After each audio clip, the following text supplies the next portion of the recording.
നിഷാദ്, ആറ്റിങ്ങലിൽ 2 പോയിന്റ്, ഒന്ന് മൂന്നുമുക്കും അതേപോലെ തന്നെ ആറ്റിങ്ങൽ ബസ് സ്റ്റാൻഡ് ജംഗ്ഷൻ, അവിടെ രണ്ടിടത്തുമായിരുന്നു ഈ വിലാപയാത്ര നിർത്തി ജനങ്ങൾക്ക് കാണാനുള്ള അവസരം ഒരുക്കുമെന്ന് അറിയിച്ചു. പക്ഷെ അതിനുശേഷം അതിന്റെ ഇപ്പുറത്തുമായിട്ടൊക്കെ തന്നെ ജനങ്ങൾ കാത്തു നിൽക്കുന്ന ഒരു സ്ഥിതിയാണ് ഇപ്പോഴും ഉള്ളത്. അതുകൊണ്ട് തന്നെ അടുത്ത പോയിന്റ് ആയിട്ടുള്ള 21ാം പോയിന്റ് ആയിട്ടുള്ള കച്ചേരി നടയിലേക്ക് ഇതുവരെയായിട്ടും വിലാപയാത്രയ്ക്ക് എത്താൻ കഴിഞ്ഞിട്ടില്ല. ഈ ആറ്റിങ്ങൽ മൂന്നുമുക്കിൽ നിന്ന് ആറ്റിങ്ങൽ ബസ് സ്റ്റാൻഡ് ജംഗ്ഷനും കഴിഞ്ഞ് അങ്ങോട്ട് അത് നീണ്ട് ജനങ്ങൾ തിങ്ങി നിറഞ്ഞ കാഴ്ചയാണ് കാണാൻ കഴിഞ്ഞത്. അതുകൊണ്ട് തന്നെ അവിടെ നിന്ന് വളരെ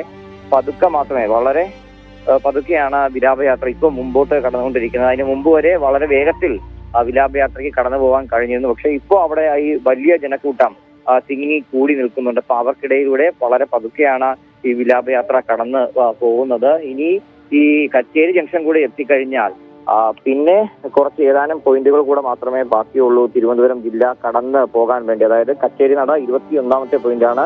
അത് കഴിഞ്ഞ് ആലങ്കോടും കടുവയിലും കല്ലമ്പലവും നാവായിക്കുളം 28ാം മൈലും കഴിഞ്ഞ് ജില്ലാ അതിർത്തിയായിട്ടുള്ള കടമ്പാട്ടുകോണം കൂടെ കഴിഞ്ഞാൽ പിന്നെ തിരുവനന്തപുരം ജില്ല മാറി കൊല്ലം ജില്ലയിലേക്ക് എത്തുകയാണ്. പക്ഷെ അവിടെ തന്നെ നമ്മൾ ഇത്രയും സമയമെടുത്താണ് തിരുവനന്തപുരം ജില്ല കടന്നു പോകുന്നത്. അതുകൊണ്ട് കൊല്ലം ജില്ലയിൽ എത്ര സമയമെടുക്കും എന്നുള്ള കാര്യം നിലവിലത്തെ സാഹചര്യത്തിൽ പ്രവചനങ്ങൾക്ക് അപ്പുറമാണ്.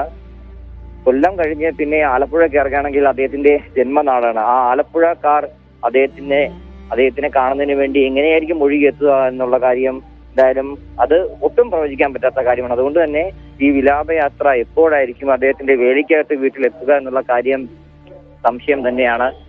ഇന്ന് രാത്രി 8 മണിക്ക് എത്തിക്കാൻ വേണ്ടിയൊക്കെയുള്ള തയ്യാറെടുപ്പുകൾ ആണ് നടത്തിയിരുന്നത്. നേതാക്കളൊക്കെ തന്നെ അക്കാര്യങ്ങൾ തന്നെയാണ് സൂചിപ്പിച്ചത്. പക്ഷേ അതെല്ലാം തന്നെ വെറും വാക്കായിപ്പോയി. കാരണം VS എന്ന ആ രണ്ടക്ഷരത്തിനെ കാണാൻ വേണ്ടി ഒഴുകിയെത്തിയ ജനങ്ങൾക്ക് മുമ്പിൽ സമയമൊന്നും ഒരു വിഷയമല്ലാതെ ആയി.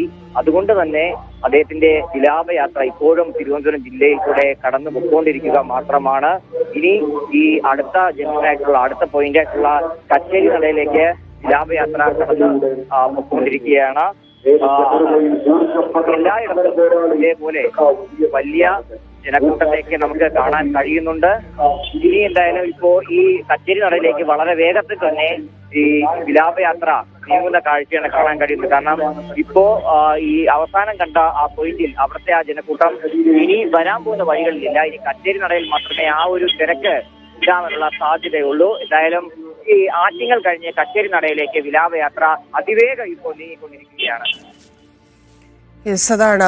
ഇനി ആലങ്കോടാണ് എത്താനുള്ളത്.